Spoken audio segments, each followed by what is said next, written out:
Cash are costing the city a lot of your tax dollars and putting people who travel on local streets at risk of that.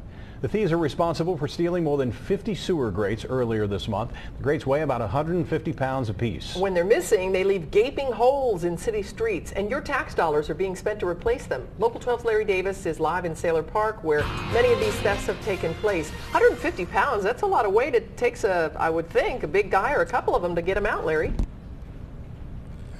That's a lot of trouble, too, when you think about it, to have to pick one of those things up. But this is Gracely Drive, Cammie, in Sayler Park, where thieves have been going up and down the street here for the last few weeks, stealing these sewer grates. Riverside and South Fairmount have been also targeted in the Cincinnati area. And while thieves get very little money for their trouble, it's costing the city money, and it may be costing you.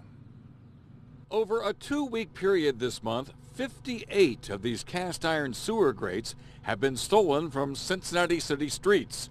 The thieves, who get very little for their stolen goods from the scrapyard, leave a big gap in the pavement. This particular one looks like it's maybe 5 foot deep.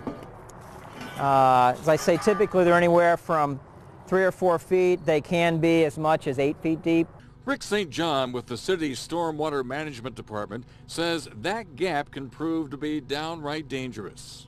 Well, the dangers, you can see the size of these things, and these inlets are typically anywhere from 3 to perhaps 8 feet deep. So you have a large hole with this removed that can drop a vehicle or a bicycle or a person.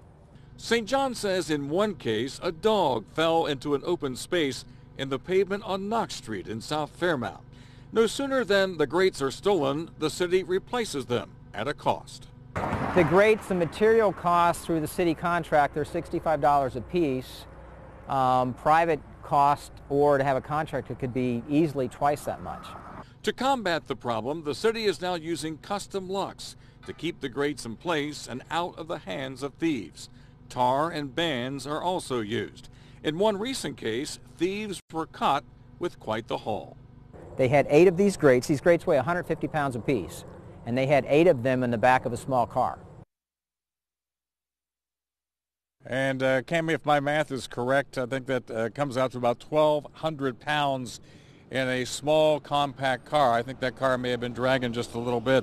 Now, the sewer grates have been a target here of late, but there have also been other things targeted in recent years, such as sewer grates like this one over here, and also the sewer curb castings that align the sewer grates along the streets. But again, the police have been looking for the people who have been responsible for this, and it is costing the city a lot of money, and hopefully your car will not be damaged as well. Live in Sayler Park, Larry Davis, Local 12 News. Cammie, back to you. Well, Larry, I'm guessing that the police have notified scrap yards to be on the lookout for these people. To me, that seems like the logical thing is catch them when they bring these grates into the scrap yard.